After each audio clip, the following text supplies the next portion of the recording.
ऐसे देहाभिमानी साधक भी होते हैं कोई कोई, इतना शरीर को सजा के इतना संभाल के कि लगता है यही भगवत प्राप्ति है इनकी, कि इनके शरीर बिल्कुल ऐसे नहीं। संतों ने देखो ना कैसे अपने शरीर के राग का त्याग किया है, गुरुजनों की आज्ञा में तत्पर होकर धज्जियां उड़ा दी देहाभिमान की। तब कब तक फंसे रहोगे विषयासक्ति वासना में हो दीन, अरे कब तक मन में भरे रखोगे दुर्विचार दुर्भाव मलिन। जिन भोगों के लिए हो रहे तुम लालायित सुख में जान, यही घोर दुख उपजाएंगे, बढ़ जाएगा अज्ञान।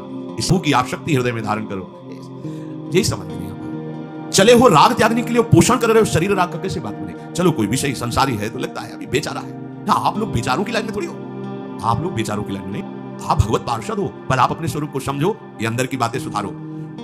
आगे कह रहे हैं कि सुने न जग के दोष गुण, करे न चित्त मलिन। अपने भगवत चिंतन में मगन रहो। कोई तुम्हें यदि किसी की निंदा आदि सुनाने लगे तो उसे मत सुनो। तुम्हारे पास आकर कोई तुम्हें दूसरे की निंदा सुना रहा है, और अगर तुम्हें हर्ष हो रहा है, कैसी बात, कोई नामदाता सदगुरु की निंदा करे तुम सुन लिए, कैसे तुम्हारी इस पाप का प्रायश्चित होगा।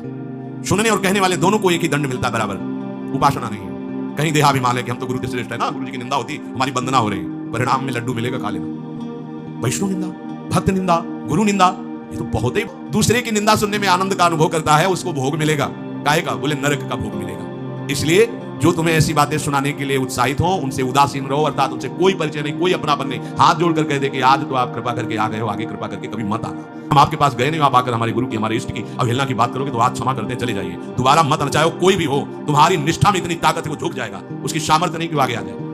हमें जिस मार्ग में चलना है, हमें अपने आराध्य देव की प्रति प्रीति प्राप्त करनी है, और प्रीति प्राप्त होती कोई भी रामकृष्ण हरि शिव बोले सबके चरणों में हमारा नमन है, सबकी चरण धूले हमारे माथे पे, निंदा करना, अरे सब जगह भगवान ये बात देखने के लिए तो हम चले, हम निंदा स्तुति, अगर किसी भी तरह की कोई निंदा हमें बिल्कुल बर्दाश्त नहीं करना चाहिए और दूरी बना लेनी चाहिए, कभी उससे संभाषण नहीं करना चाहिए। अपने हृदय की भक्ति की बात जैसा किसी से ना कहे और ना किसी की बात सुने, क्योंकि हमें अपनी आचार्य निष्ठा, गुरु निष्ठा से चलना है। आप अपनी निष्ठा से चलो, हमारे काम की है नहीं, क्योंकि अब हम बदलने वाले हैं नहीं, तो तुम्हारी निष्ठा से हमें कोई परिवर्तन होने वाला नहीं। और हम अपनी निष्ठा की बात तुमसे इसलिए नहीं कहेंगे कि वो तो इष्ट मिले और मन मिले, मिले भजन रस रीति, तब वो बात कहनी चाहिए, ऐसा किसी से नहीं। तो क्या कहे, जाना, बहुत लोगों से व्यवहार करना, ये सब भजन में बाधक बात है, समिट जाओ, अपनी लाडली लाल को दुलार करो, नाम जप करो, धामवास करो, बहुत जो है हाँ दर्शन कर आओ, नहीं एकांत वास करो, प्रभु खुदा के दर्शन दे देंगे, मान लो विश्वास।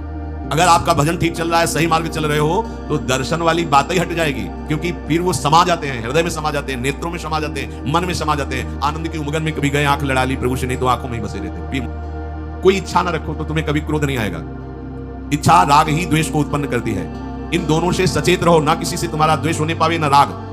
कभी किसी से किसी भी तरह अगर झगड़े का, लड़ाई का अवसर आता है तो हाथ जोड़कर निकल जाओ, झगड़ा मत करो। उससे ये होगा कि आपकी वृत्ति बच जाएगी, नहीं तो वृत्ति द्वेष पूर्वक बार बार उसका चिंतन करेगी जब भजन में बैठोगे, और उसके प्रति अशांति जलन पैदा हो जाएगी। समझो बात, सबसे अलग रहो, किसी से अपना मन मत मिलाओ, केवल मन नाम से मिलाओ, प्रभु से मिलाओ, गुरुवाणी से मिलाओ।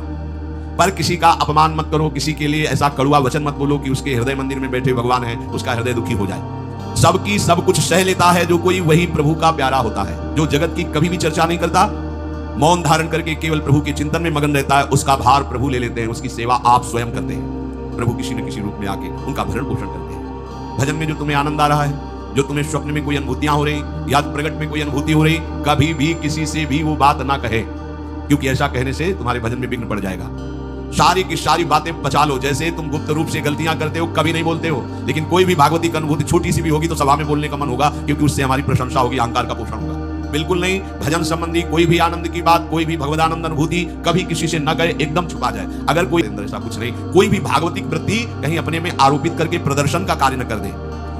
यदि अपने आराध्य देव की कोई निंदा कर रहा हो तो वहां सहन न करे, सही न सके पिए की तनिक निंदा जो कहूं कर रहा है, ताकत हो तो उसकी जबान बंद कर दे, नहीं तो कान में उंगली डाले उठ के चल दे, दोबारा उसका कभी चेहरा न देखे। भरत जी ने माता कैकेयी से कहा कि आपने हमें निमित्त बनाकर 14 वर्ष का वनवास भगवान श्री राम को दिया, इसलिए आज के बाद मैं कभी तुम्हें मां नहीं कहूंगा, पापिनी कभी तेरा मुख नहीं देखूंगा।